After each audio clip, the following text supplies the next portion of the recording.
ವಿಸ್ತಾರ ವಾಹಿನಿ ವೀಕ್ಷಕರೆಲ್ಲರೂ ಮಂಜುನಾಥ ಭಟ್ ಗುರುಜಿ ಮಾಡುವ ನಮಸ್ಕಾರಗಳು. ಮಾರ್ಚ್ ಮಾಸ ಭವಿಷ್ಯ ಸಿಂಹರಾಶಿ. ಸಿಂಹರಾಶಿಯಲ್ಲಿ ಜನಿಸ್ತಕ್ಕಂಥ ವ್ಯಕ್ತಿಗಳು ಒಂದು ಒಳ್ಳೆಯ ಒಂದು ಸ್ಥಾನಮಾನ ಗೌರವದಲ್ಲಿರ್ತಾರೆ ಅಂತ ಹೇಳಬೇಕು. ಏಕೆಂದರೆ ಅದು ರಾಜಗ್ರಹ. ಏಕೆ ಸೂರ್ಯನು ಆ ರಾಶಿಗೆ ಅಧಿಪತಿ ಆಗ್ತಾನೆ, ಅವನು ರಾಜಗ್ರಹ.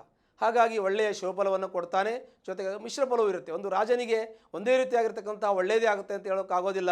ಎಲ್ಲ ರೀತಿಯ ಫಲಗಳು, ಎಲ್ಲ ರೀತಿಯ ಜವಾಬ್ದಾರಿಗಳು, ಎಲ್ಲ ರೀತಿಯ ಸಾಮಾಜಿಕ ಕಳಕಳಿಗಳು ಇರತಕ್ಕಂತಹದ್ದು ರಾಜನಿಗೆ. ಹಾಗಾಗಿ ಇದು ರಾಜಗ್ರಹ. ಈ ಒಂದು ರಾಶಿಗೆ ಅಧಿಪತಿ ಸೂರ್ಯ ಆಗ್ತಾನೆ. ಸೂರ್ಯನಿಗೆ ಇನ್ನೇನು ಹೇಳ್ತೀವಿ ನಾವು, ದ್ವಾದಶಾತ್ಮ ದಿವಾಕರ, ಎಲ್ಲ ರಾಶಿಗಳಿಗೂ ಕೂಡ ಆತ್ಮಕಾರಕನಾಗಿರ್ತಾನೆ ಅಂತ ಹೇಳ್ತೀವಿ, ಜೀವಕಾರಕನಾಗಿರ್ತಾನೆ ಅಂತ ಹೇಳ್ತೀವಿ, ಪ್ರಕಾಶ ಗ್ರಹ ಅಂತ ಹೇಳ್ತೀವಿ. ಸೂರ್ಯನ ಎದುರುಗಡೆ ಯಾರು ನಿಂತ್ಕೊಂಡ್ರು ಕೂಡ ಜನ ತುಂಬ ಚೆನ್ನಾಗಿ ಕಾಣಿಸ್ತಾನೆ. ಯಾಕೆಂದರೆ ಸೂರ್ಯನು ಬೆಳಕಲ್ಲಿ ನಿಂತರೆ ಹೇಗೆ ಮನುಷ್ಯನು ಸುಂದರವಾಗಿ ಕಾಣ್ತಾನೆ, ಕತ್ತಲಲ್ಲಿ ಹೇಗೆ ಕಾಣೋದಿಲ್ವೋ ಹಾಗೆ ಆ ಸೂರ್ಯನ ಒಂದು ಪ್ರಭಾವದಿಂದ, ಆ ಸಿಂಹರಾಶಿಯ ಒಂದು ಪ್ರಭಾವದಿಂದ ಪ್ರತಿಯೊಬ್ಬರಿಗೂ ಕೂಡ ಒಳ್ಳೆಯದು ಆಗಬೇಕು ಎನ್ನುವಂತಹದ್ದೇ ಆ ಸೂರ್ಯನ ಒಂದು ರವಿಯ ಒಂದು ಆಗ್ರಹವೂ ಆಗಿದೆ, ಆ ರೀತಿ ಚಿಂತನೆಯೂ ಆಗಿದೆ. ಹಾಗಾಗಿ ಈ ಒಂದು ಸಿಂಹರಾಶಿಯಲ್ಲಿ ಜನಿಸ್ತಕ್ಕಂಥ ವ್ಯಕ್ತಿಗಳಿಗೆ ಕೋಪ ಜಾಸ್ತಿ ಇರುತ್ತೆ, ಹಠ ಜಾಸ್ತಿ ಇರುತ್ತೆ, ಕಮಾಂಡಿಂಗ್ ಪವರ್ ಇರುತ್ತೆ. ಎಲ್ಲ ನಾನು ಹೇಳಿದಾಗ ಆಗಬೇಕು, ನಾನು ಹೇಳಿದಾಗೆ ಆಗಬೇಕು ಅನ್ನುವಂಥ ಹಠವೂ ಕೂಡ ಇರುತ್ತೆ. ಪ್ರತಿಯೊಂದು ಕೂಡ ನನ್ನ ಮಾತು ಕೇಳಬೇಕು, ನಾನೇನು ಹೇಳ್ತೀನಿ ಅದನ್ನೇ ಮಾಡಬೇಕು ಎನ್ನುವಂಥ ಚಿಂತನೆಗಳು ಕೂಡ ಈ ಒಂದು ಸಿಂಹರಾಶಿಯವರಿಗೆ ಇರ್ತದೆ. ಅದರ ಜೊತೆಗೆ ಒಳ್ಳೆಯ ಅಧಿಕಾರವನ್ನು ಅನುಭವಿಸುವಂಥ ಯೋಗ ಇದೆ. ಈ ರಾಶಿಯವರಿಗೆ IAS IPS ಮಾಡುವಂಥ ಯೋಗ, ಅಧ್ಯಯನ ಮಾಡುವಂಥ ಯೋಗ, ಒಂದು ಹುದ್ದೆಯಲ್ಲಿ ಇರುವಂಥ ಯೋಗ ಇದೆ. ರಾಜಕೀಯದಲ್ಲಿರ್ತಕ್ಕಂಥ ವ್ಯಕ್ತಿಗಳು ಯಾರಾದರೂ ಇದ್ದರೆ ಅವರಿಗೆ ಸ್ವಲ್ಪ ಮಟ್ಟಿಗೆ ಅನುಕೂಲ ಅನಾನುಕೂಲ ಎರಡೂ ಇದೆ ಅಂತ ಹೇಳಬೇಕು.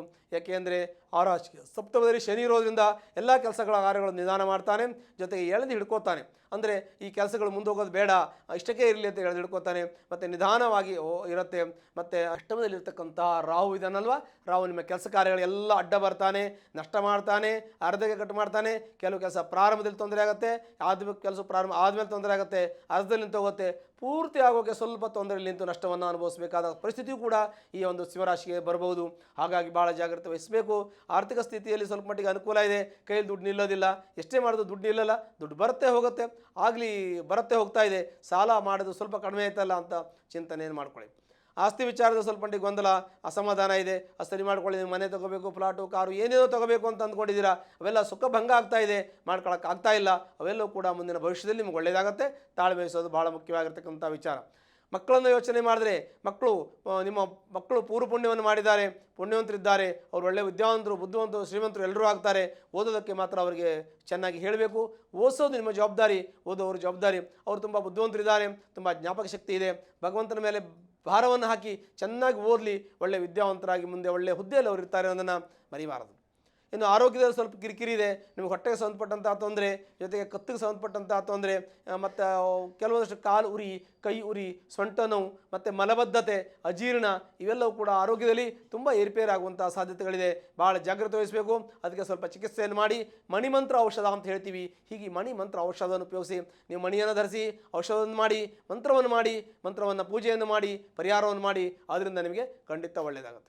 ಮತ್ತು ಯಾವುದೇ ಮಾಡಬೇಕಿದ್ದರೂ ಕೂಡ ಧಾರ್ಮಿಕವಾಗಿ ಚಿಂತನೆಯನ್ನು ಮಾಡುವಾಗ ನಮ್ಮ ಹತ್ರ ಇರೋದು ಎರಡೇ ಅಸ್ತ್ರ, ಒಂದು ಪರಿಹಾರ, ಇನ್ನೊಂದು ಮುಹೂರ್ತ. ಒಳ್ಳೆ ಮುಹೂರ್ತದಲ್ಲಿ ಕಾರ್ಯಾರಂಭ ಮಾಡಬೇಕು, ಕಷ್ಟಕ್ಕೆ ಪರಿಹಾರ ಮಾಡ್ಕೋಬೇಕು. ಸಮಸ್ಯೆ ಬಂದಾಗ ಪರಿಹಾರ ಮಾಡತಕ್ಕಂಥದ್ದು ಮೆಡಿಕಲ್ ಅಸ್ಟ್ರಾಲಜಿಯಲ್ಲಿ ಅದೊಂದು ಟ್ರೀಟ್ಮೆಂಟ್ ಅಂತ ನಾವು ಹೇಳ್ತೀವಿ. ಎಲ್ಲ ಪರಿಹಾರ ಕೂಡ ಒಂದು ಟ್ರೀಟ್ಮೆಂಟ್ ಆಗಿರುತ್ತೆ. ಮುಹೂರ್ತವು ನಮ್ಮ ಯೋಗವನ್ನು ಬದಲಾಯಿಸುತ್ತೆ, ನಮ್ಮ ಜೀವನವನ್ನು ಬದಲಾಯಿಸುತ್ತೆ, ನಮ್ಮ ಜೀವನದ ಪಥವನ್ನೇ ಬದಲಾಯಿಸುವಂಥ ಯೋಗವು ಮುಹೂರ್ತಕ್ಕೆ ಇರ್ತದೆ. ಹಾಗೆ ಒಳ್ಳೆ ಮುಹೂರ್ತದಲ್ಲಿ ಪ್ರಾರಂಭ ಮಾಡಿ, ಒಳ್ಳೆಯ ಕಷ್ಟ ಇದ್ದಾಗ ಪರಿಹಾರ ಮಾಡ್ಕೊಳ್ಳಿ. ನಿಮ್ಮ ಜೀವನದಲ್ಲಿ ಯಶಸ್ಸು, ಕೀರ್ತಿ, ಲಾಭ, ಜಯ, ಯಶಸ್ಸು ಎಲ್ಲವೂ ಕೂಡ ಸಿಗುತ್ತೆ ಅನ್ನೋದನ್ನು ಖಂಡಿತ ಮರಿಬಾರದು.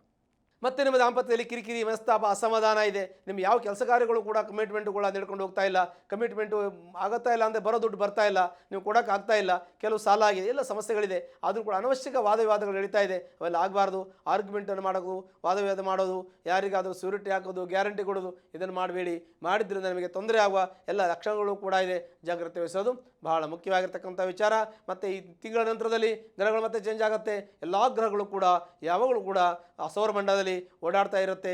ನಮ್ಮ ಮೇಲೆ ಯಾವ ರೀತಿಯಾಗಿರ್ತಕ್ಕಂಥ ಪರಿಣಾಮವನ್ನು ದಿನದಿಂದ ದಿನಕ್ಕೆ, ಮಾಸದಿಂದ ಮಾಸಕ್ಕೆ ಬೇರೆ ಬೇರೆ ರೀತಿಯಾಗಿರ್ತಕ್ಕಂಥ ಪರಿಣಾಮವನ್ನು, ಬೇರೆ ಬೇರೆ ರೀತಿಯಾಗಿರ್ತಕ್ಕಂಥ ಚಿಂತನೆಯನ್ನು, ಬೇರೆ ಬೇರೆ ರೀತಿಯಾಗಿರ್ತಕ್ಕಂಥ ಶುಭ ಅಶುಭ ಫಲಗಳನ್ನು ಕೂಡ ಗ್ರಹಗಳು ನಮ್ಮ ಒಂದು ಜಾತಕದ ಮೇಲೆ, ನಮ್ಮ ಮೇಲೆ ಪರಿಣಾಮವನ್ನು ರಾಶಿಯ ಮೇಲೆ ಬೀರುತ್ತೆ ಅನ್ನೋದನ್ನು ಮರಿಬಾರದು.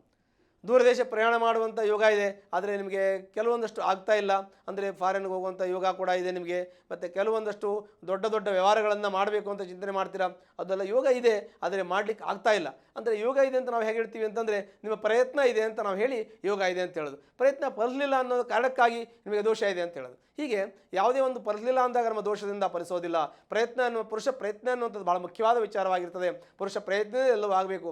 ಹಾಗೆಯೇ ನಮ್ಮ ಜೀವನದಲ್ಲಿ ಪುರುಷ ಪ್ರಯತ್ನವು ಜೊತೆಗೆ ದೇವರ ಸಹಾಯ ಕೂಡ ಇದ್ದಾಗ ನಮಗೆ ಎಲ್ಲವೂ ಕೂಡ ಅನುಕೂಲ ಆಗುತ್ತೆ. ಸಪ್ತಮಂ ದೈವಚಿಂತನಂ ಷಡ್ವಿರ್ ಮನುಷ್ಯಚಿಂತಾಣಂ, ಎಲ್ಲ ಪ್ರಯತ್ನವು ನಮ್ಮದಾಗಿದ್ದಾಗ ಸಪ್ತಮಂ ದೈವಚಿಂತನಂ ಏಳನೇದಾಗಿ ದೇವರ ಅನುಗ್ರಹ ಅನ್ನುವಂಥದ್ದು ಬರ್ತದೆ. ಅದು ನಮಗೆ ಫಲಪ್ರಾಪ್ತಿಗಾಗಿ ಬರ್ತಕ್ಕಂಥದ್ದು. ಅದರಿಂದ ಶುಭಫಲಗಳು ನಮಗೆ ಪ್ರಾಪ್ತಿಯಾಗುತ್ತೆ, ಜೀವನದಲ್ಲಿ ಯಶಸ್ಸು ಸಿಗುತ್ತೆ ಅನ್ನೋದನ್ನು ಖಂಡಿತ ಮರಿಬಾರದು. ತಂದೆ ತಾಯಿ ಆರೋಗ್ಯದ ಬಗ್ಗೆ ಗಮನಿಸಬೇಕು. ಮತ್ತು ಮನೆಯಲ್ಲಿ ಹಿರಿಯವರಿಗೆ ಒಳ್ಳೆಯ ಒಂದು ಸ್ಥಾನಮಾನ ಗೌರವವನ್ನು ಕೊಡುವುದರ ಜೊತೆಗೆ ಅವರ ಆಶೀರ್ವಾದ ಪಡಿಬೇಕು. ತಂದೆ ತಾಯಿ ಆಶೀರ್ವಾದ ಪಡೆಯೋದ್ರಿಂದ ನಿಮಗೆ ಯಶಸ್ಸು ಸಿಗುತ್ತೆ ಅನ್ನೋದು ಭಾಳ ಮುಖ್ಯ. ಏಕೆಂದರೆ ಗುರುವಿನ ಪೂರ್ಣ ಅನುಗ್ರಹ ನಿಮಗೆ ಬೇಕಾಗಿದೆ. ಗುರು ಅನುಗ್ರಹ ಅಂತಂದರೆ ಕಣ್ಣಿಗೆ ಕಾಣಿಸೋ ದೇವರು ಅಂದರೆ ಮಾತಾಪಿತೃಗಳು, ಅವರ ಅನುಗ್ರಹ ನಿಮ್ಮ ಮೇಲಿದ್ದಾಗ ಯಶಸ್ಸು ನಿಮಗೆ ಸಿಗುತ್ತೆ. ತಂದೆ ತಾಯಿಯ ಆಶೀರ್ವಾದ ನಿಮ್ಮ ಮೇಲಿದ್ದಾಗ ನಿಮಗೆ ಶ್ರೀ ರಕ್ಷೆ ಇರುತ್ತೆ. ಹಾಗೆ ಅವರ ಆಶೀರ್ವಾದ ಯಾವುದೇ ಕೆಲಸ ಕಾರ್ಯಗಳನ್ನು ಅವ್ರಿಗೆ ಹೇಳಿ ಅವರಿಂದ ಒಂದು ಅನುಮತಿ ಪಡೆದು ಅವರಿಗೆ ನಮಸ್ಕಾರ ಮಾಡಿ ಆಶೀರ್ವಾದ ಪಡೆಯಿರಿ, ಯಶಸ್ಸು ನಿಮಗೆ ಖಂಡಿತ ಸಿಗುತ್ತೆ. ಜೊತೆಗೆ ನಿಮಗೆ ಆರ್ಥಿಕ ಸಂಕಷ್ಟ ಇದೆ, ಆರೋಗ್ಯದಲ್ಲಿ ತೊಂದರೆ ಇದೆ, ಕಮಿಟ್ಮೆಂಟ್ಗಳು ಹೋಗ್ತಾ ಇಲ್ಲ, ಕೆಲವು ದುಡ್ಡು ಬರ್ತಾ ಇಲ್ಲ, ಕೆಲವು ಸ್ಯೂರಿಟಿ ಹಾಕ್ಕೊಂಡಿದ್ವಿ ತುಂಬಕ್ಕಾಗ್ತಾ ಇಲ್ಲ, EMI ತುಂಬಕ್ಕಾಗ್ತಾ, ಈ ರೀತಿಯ ಸಮಸ್ಯೆಗಳು ಸಾಕಷ್ಟಿದೆ. ಉದ್ಯೋಗದಲ್ಲಿ ಯಶಸ್ಸಿಲ್ಲ, ಸರಿಯಾದ ಉದ್ಯೋಗದಲ್ಲಿ ನಿಂತ್ಕೊಳ್ಳೋಕ್ಕಾಗ್ತಾ ಇಲ್ಲ, ಸಾಕಷ್ಟು ಕಿರಿಕಿರಿಗಳಿದೆ, ದುಡ್ಡುಗಳು ಟ್ರಾನ್ಸಾಕ್ಷನ್ ಸರಿಯಾಗಿ ಆಗ್ತಾ ಇಲ್ಲ, ನಮ್ಮ ಖರ್ಚು ವೆಚ್ಚಗಳು ಹೆಚ್ಚಾಗಿದೆ, ಸಾಲಗಳು ಹೆಚ್ಚಾಗಿದೆ. ಈ ರೀತಿಯ ಸಮಸ್ಯೆಗಳನ್ನು ಎಲ್ಲವನ್ನೂ ಕೂಡ ಪರಿಹಾರ ಮಾಡ್ಕೋಬೇಕು ಅಂತಂದರೆ ನಿಮಗೆ ಮುಖ್ಯವಾಗಿ ತಾಳ್ಮೆ ಇರಬೇಕು. ಇವೆಲ್ಲವೂ ಕೂಡ ಪರಿಹಾರ ಆಗಬೇಕು ಅಂದರೆ ಅದಕ್ಕೆ ಸಂಬಂಧಪಟ್ಟಂಥ ಪರಿಹಾರವೂ ಕೂಡ ಭಾಳ ಮುಖ್ಯವಾಗಿ ಇರ್ತದೆ. ಮತ್ತು ಈ ಸಿಂಹರಾಶಿಯಲ್ಲಿರ್ತಕ್ಕಂಥ ವ್ಯಕ್ತಿಗಳು ಅಧ್ಯಾಪಕರಿಗೆ ಒಳ್ಳೆಯ ಒಂದು ಸಮಯ, ವಿದ್ಯಾರ್ಥಿಗಳಿಗೆ ಓದಿದ್ರೆ ಒಳ್ಳೆಯ ಸಮಯ ಅಂತ ಹೇಳಬೇಕು. ಮತ್ತು ನ್ಯಾಯವಾದಿಗಳಿಗೆ ಈ ಒಂದು ಸಮಯ ಸ್ವಲ್ಪ ಮಟ್ಟಿಗೆ ಅನುಕೂಲ ಇದೆ ಅಂತ ಹೇಳಬೇಕು.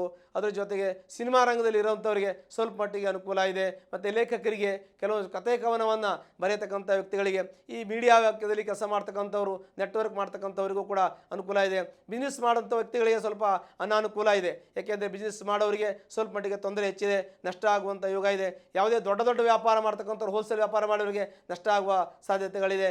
ಕೆಲವೊಂದು ಇಂಡಸ್ಟ್ರಿಯಲ್ಲಿ ಕೆಲಸ ಮಾಡ್ತಕ್ಕಂಥವ್ರು, ಕಬ್ಬಿಣದ ವ್ಯಾಪಾರ ಮಾಡ್ತಕ್ಕಂಥವ್ರು, ಲೋಹಕ್ಕೆ ಸಂಬಂಧಪಟ್ಟಂಥ ವ್ಯಾಪಾರ ಮಾಡುವವರು, ಚೆನ್ನ ಬೆಳ್ಳಿಯನ್ನು ಬಿಟ್ಟು ಬೇರೆ ಯಾವುದೇ ಸೀಸ, ಕಬ್ಬಿಣ, ಲೋಹ, ಮರಳು, ಈ ರೀತಿಯಾಗಿ ಕಲ್ಲು, ಈ ಥರದ್ದು ಮ್ಯಾಂಗನೀಸು, ಇದೆಲ್ಲ ವ್ಯಾಪಾರ ಮಾಡ್ತಕ್ಕಂಥ ವ್ಯಕ್ತಿಗಳು ಯಾರಾದರೂ ಇದ್ದರೆ ಅವರಿಗೆ ನಷ್ಟ ಇದೆ ಅಂತ ನಾವು ಹೇಳಬೇಕು. ಸಪ್ತಮದಲ್ಲಿ ಶನಿ ನೋಡ್ತಾ ಇರೋದ್ರಿಂದ ಅವೆಲ್ಲವೂ ಕೂಡ ನಷ್ಟ ಉಂಟಾಗುತ್ತೆ.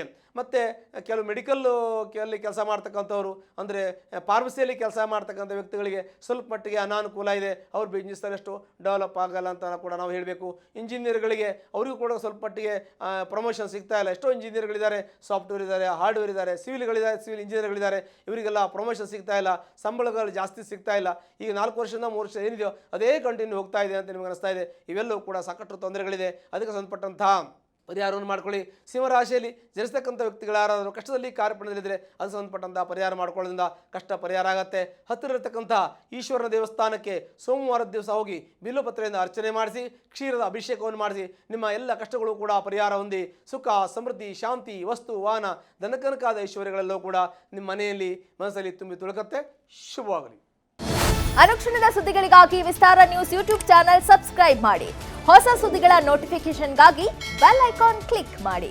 ಲೇಟೆಸ್ಟ್ ಅಪ್ಡೇಟ್ಸ್ಗಾಗಿ www.vistaranews.com ವೆಬ್ಸೈಟ್ಗೆ ವಿಸಿಟ್ ಮಾಡಿ. ಅಂಗೈಯಲ್ಲೇ ಜಗತ್ತಿನ ಸುದ್ದಿ ತಿಳಿಯಲು ವಿಸ್ತಾರ ನ್ಯೂಸ್ ಕನ್ನಡ ಆಪ್ ಡೌನ್ಲೋಡ್ ಮಾಡಿ.